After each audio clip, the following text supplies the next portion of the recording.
Assalamualaikum warahmatullahi wabarakatuh. Salam guru penggerak, salam bahagia. Saya Erna Mulyani, CKP Angkatan 9 Kabupaten Malang, Unit Kerja SD Negeri 2 Sitotati, Kecamatan Ngantang.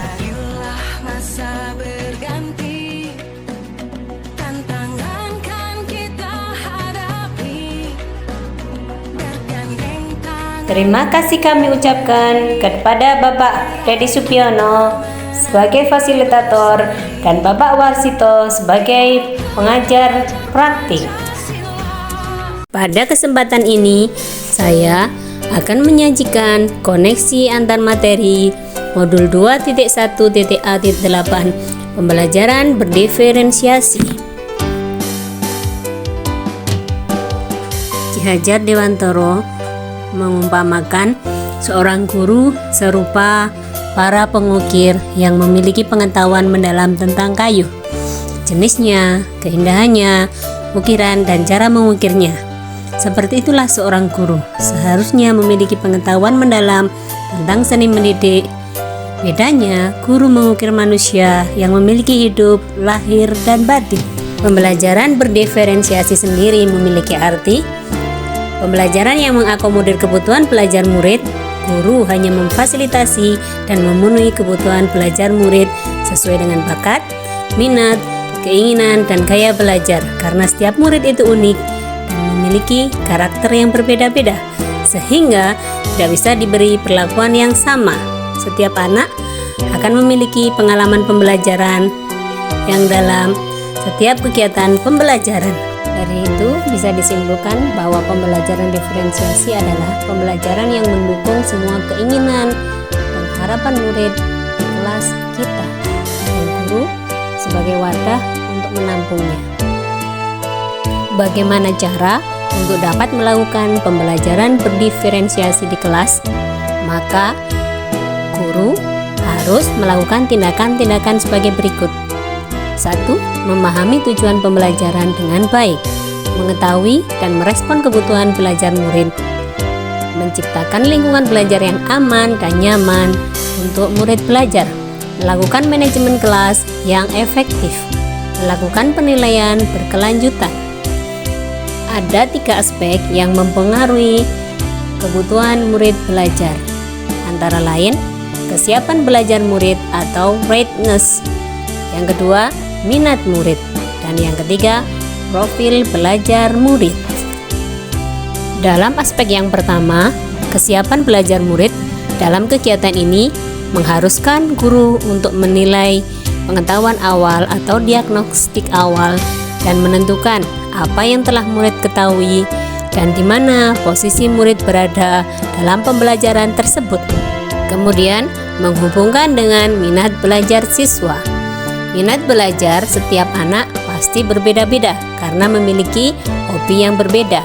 Minat adalah salah satu motivator penting bagi murid untuk terlibat aktif dalam proses pembelajaran, karena murid bisa melakukan sesuai dengan kesenangannya. Aspek yang ketiga adalah profil belajar murid, karena setiap murid memiliki latar belakang yang berbeda. Hal itu dipengaruhi oleh lingkungan, budaya, gaya belajar, dan kecerdasan majemuk setiap anak berbeda-beda.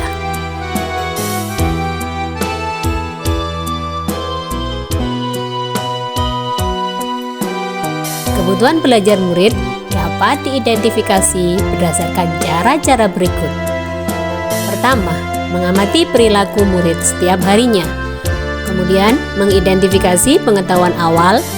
Selanjutnya, mereview dan melakukan refleksi terhadap praktik pengajaran. Berbicara dengan guru yang mengajar murid sebelumnya itu hal yang sangat penting. Membaca rapot murid di kelas sebelumnya. Menggunakan berbagai penilaian formatif dan diagnostik dalam setiap kegiatan pembelajaran yang dilakukan oleh guru. Strategi yang bisa dilakukan oleh guru untuk melakukan pembelajaran diferensiasi antara lain diferensiasi konten, diferensiasi proses, dan diferensiasi produk. Diferensiasi konten berkaitan dengan apa yang kita ajarkan sebagai guru seperti materi, konsep, atau keterampilan yang perlu dipelajari berdasarkan kurikulum yang ada. Diferensiasi konten bisa dilakukan dengan membedakan pengorganisasian atau format penyampaiannya, bukan mengubah atau menurunkan standar kurikulum yang berlaku secara nasional. Sedangkan diferensiasi proses adalah kegiatan yang memungkinkan murid berlatih dan memahami atau memaknai konten yang sudah disajikan oleh guru dengan cara membedakan proses kegiatan pembelajaran yang harus dijalani oleh murid sesuai dengan kemampuan masing-masing. Dalam diferensiasi produk, bukti yang menunjukkan apa yang telah murid pahami dengan cara membedakan atau memodifikasi produk sebagai hasil belajar murid, hasil latihan, penerapan pada pengembangan yang telah dipelajari dalam pembelajaran sebagai bukti bahwa murid memahami pembelajaran dengan baik. Apakah keterkaitan antara modul pembelajaran berdiferensiasi dengan modul-modul yang lain ya? Keterkaitan modul 1.1 dan modul 2.2 adalah guru untuk dapat melakukan pembelajaran berdiferensiasi harus berusaha memenuhi belajar anak sesuai kodrat alam dan kodrat zamannya sesuai filosofi Ki Hajar Dewantara yang kita pelajari sebelumnya, sehingga anak memiliki pengalaman dalam yang berkesan dalam pembelajaran tersebut. Selain itu, dalam melakukan pembelajaran berdiferensiasi, seorang guru penggerak harus berpihak pada murid, reflektif, mandiri, dan inovatif untuk menciptakan pembelajaran diferensiasi yang dapat memenuhi kebutuhan murid. Dengan demikian, seorang guru penggerak dapat mewujudkan dengan menuntun dan membimbing murid sesuai dengan profil pelajar Pancasila dan merdeka belajar. Hal ini sesuai dengan nilai dan peran guru penggerak yang sudah kita pelajari. Keterkaitan modul 1.3 dan modul 2.1 adalah pembelajaran berdiferensiasi dapat menjadi salah satu strategi untuk mewujudkan visi guru penggerak, yaitu berpihak pada murid.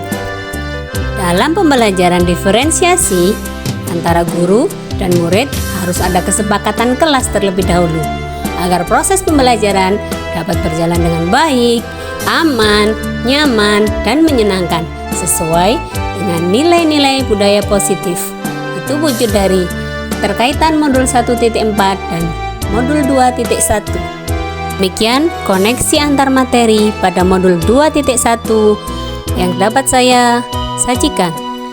Wassalamualaikum warahmatullahi wabarakatuh. Salam guru penggerak. Guru penggerak, tergerak, bergerak, menggerakkan.